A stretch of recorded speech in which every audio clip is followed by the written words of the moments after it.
And David, you were the Executive Director of Innovation for the BC Ministry to the Attorney General. Is that correct? That's correct. And what did that position entail? It was about transformation of a justice system which in Canada serves wealthy people and corporations very well because they can afford lawyers. But most British Columbians cannot, and it's very expensive to use our courts.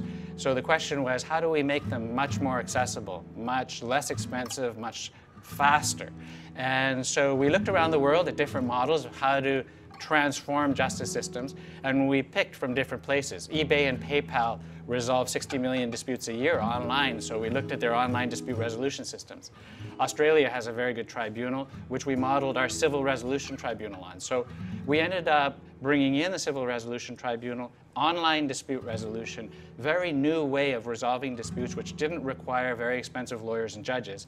And now we have a system for small claims and strata disputes, condominium disputes, which is much, much faster and much cheaper and delivers better justice services. Okay, and how does that experience, how could that help your work as an MP?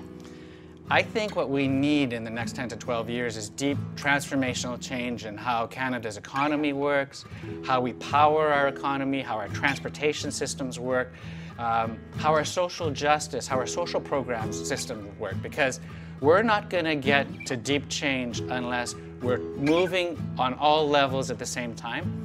So that experience in the justice system with transformational change, I've seen how hard it is, but I've also seen how you do it, and I think that's really relevant to the Member of Parliament's job in Ottawa.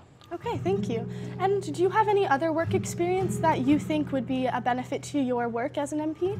Well, I actually started work as a lawyer in Ottawa at the Department of Justice in Ottawa and also at the Privy Council office. And both those organizations have been in the news with the SNC-Lavalin scandal earlier this year. And I think the experience of working there was part of the reason that ethics in government and integrity in government have been such important things for me, and it's one of the reasons I joined the Green Party. I felt Elizabeth May was a different kind of leader, and the Green Party is not your typical political party. It's not like the old line parties, more of the status quo type. It's a party that's able to bring transformational change and that will take a very different approach to government.